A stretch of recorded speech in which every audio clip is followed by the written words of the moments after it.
진짜 호되게 경험을 하고 있는데 진짜로 아니 가격이 무슨 아니 아무튼 장난 아니에요. 장난 아니에요. 진짜 장난 아닌데 그래서 아니 그분이 세금 한 40억 더 내야 돼요. 그러니까 막 청천벽력 같은 소리잖아요. 솔직히 말하면.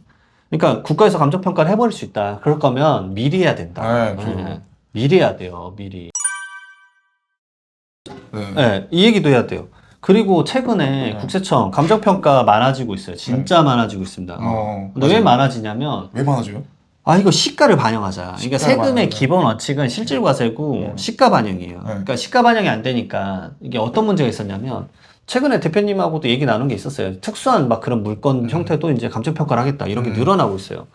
그러니까 사람들이 아 이제 이것도 감정평가를 하겠다라는 리스크를 저는 이제 경험이 많으니까 말해주니까 고민을 하시더라고요. 그리고 두 번째로는 이게 국가에서 이제 지금 예산을 늘린단 말이에요.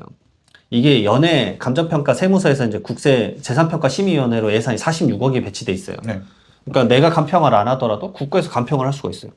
최근에 저도 그 케이스를 경험을 했고, 진짜 호되게 경험을 하고 있는데, 진짜로, 아니, 가격이 무슨, 아니, 아무튼 장난 아니에요. 장난 아니에요. 진짜 장난 아닌데, 그래서, 아니, 그분이 세금 한 40억 더 내야 돼요. 그러니까 막 청천벽력 같은 소리잖아요. 솔직히 말하면.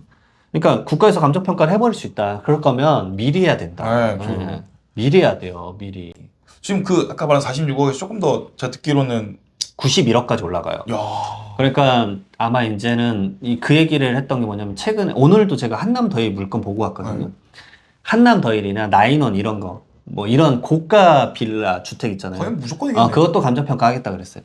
그 다음에 이제 전답 과수원도 감정평가 하겠다. 전답 과수원도요? 그러니까 이게 모든 부동산에 대해서 결국 밸류가 높으면 하겠다. 그러니까 감정평가의 차이가 큰다라고 하면은 하겠다라는 개념이거든요. 그쵸.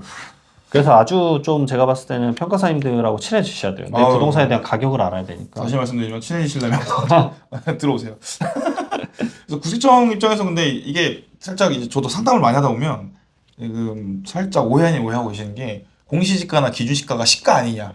뒤에가 시가가 붙으니까. 그렇죠, 그렇죠. 아니 우리 집 공시지가가 8억인데 어떻게 평가가 이렇게 15억, 16억, 20억이 나오냐. 근데 이제 기준시가나 공시지가, 그러니까 우리 공시지가인데 세법상의 기준시가를 하거든요. 공시지가는 뭐 아시는 거 아시겠지만 시가가 아닙니다. 맞습니다. 그러니까 시가 중에 후순위죠. 시가 중에 후순위. 저희가 이제 시가가 있고 보충적 평가가 있어요. 그러니까 시가가 1순위에 뭐라도 있으면은 2순위에 어떤 금액이 나와도 1순위를 써야 됩니다. 근데 특이하게 2순위가 1순위보다 높은 경우도 있어요. 하지만 1순위를 써요. 그렇죠. 그때 감정평가 금액이 2순위보다 낮은 경우도 있었어요, 저는. 그러면 감정평가사님들 거 가격을 당연히 써요. 네. 이런 거요. 절세는 이런 걸 활용하는 겁니다. 그렇죠. 특수 부동산 형태들이 있어요. 상가나 이런 것들. 나옵니다. 아까 말한 유사한 회사의 가격이 뭐 20억인데 평가하니까 뭐 한 19억 5천 이렇게 나오는 경우, 그럼 감정평가액이 우선하니까요. 그런 식으로 절세를 많이 하시죠. 그러면 지금 계속 좀 무서운 얘기를 하고 있는데 제일 무서운 얘기를 한번 해볼게요. 가산세 같은 거는 상속세에서는 뭐 어떤 유형이 있나요? 상속세의 가산세는 이제 아까 말씀 좀 얼추 드리긴 했지만 그래서 다시 한번 설명을 좀 드려보면 대부분 10년 내 증여했던 걸 많이 걸려요. 10년 내 증여한 거가 여기가 세무조사의 95% 이상이에요. 10년 내. 10년 내 증여한 게. 그래서 그걸 이제 계좌 내역을 통해서 쫙 솔팅을 해요. 진짜 간단해요. 그냥 엑셀 다운받아서 필터 한 다음에 예를 들어서 자녀 이름이 장원이다. 그럼 이 장원 지금 쭉 나오잖아요. 그럼 이렇게 준 내역이 있을 거잖아요. 아버지가 자녀한테. 쭉 나오면 그 금액이 얼마가 나오잖아요. 10년간. 자, 소명하세요. 못하면 그냥 증여. 이거예요. 그냥 간단해요. 10년간 내역 다 뽑아가지고 그냥 증여해요. 아니 아들한테 준 돈을 어떻게 소명을 다 해요, 그걸? 그 대부분 다 소명이 안 돼요. 근데 다행인 점은 이제 이렇게 말하면 너무 극단적으로 말한 건데 대부분 이제 세무서에서는 기준점 좀 잡아주시긴 해요. 그래서 100만 원 이하 금액을 좀 빼줘요. 그 금액은 이제 첫 번째로 생활비겠거니에요. 아이 그 정도는 그러니까 막 세무사 무조건 막 눈이 빨개져서 이렇게 걷는 건 아니에요. 그래서 일정 부분을 이렇게 그렇게 이제 봐주는 게 있어요. 그래서 100만 원 미만 좀 봐주고 그다음 두 번째로 이게 아버지에서 아들한테 간 게 뭐 예를 들어서 1억이라고 해볼게요. 10년간. 근데 아들이 다시 이렇게 준 게 한 7천만 원 있었어요. 그러면은 이것도 약간 상기가 돼요. 그러니까 3천만 원이네요. 그래서 이 부분에 대해서는 근데 이거 법에서 명확하지 않냐? 네, 뭐 어쩔 수 없죠. 그래서 그 부분을 안 낸 것에 대한 증여세랑 아까 말했던 증여세랑 이제 가산세랑 무신고 가산세, 그다음에 납부불성시 가산세. 그다음에 이게 상속재산이 다시 얹어지니까 상속세에 대한 거 더 내야 되고 그다음에 과소신고 가산세. 상속세 신고를 했었으니까 적게 신고했으니까 과소신고 가산세예요. 무신고 가산세는 20%인데 과소신고 가산세는 10%예요. 아, 뭐 이렇게 가산세가 많아요? 세금은 가산세가 더 무서워요.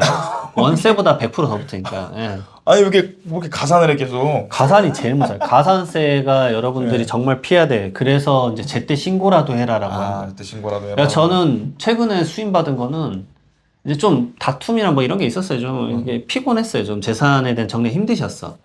그게 한 상속세 신고 대기 한 2주 전에 끝났어요. 그리고 이제 어느 정도 확정이 되셔서 저한테 이제 의뢰를 맡겼어요.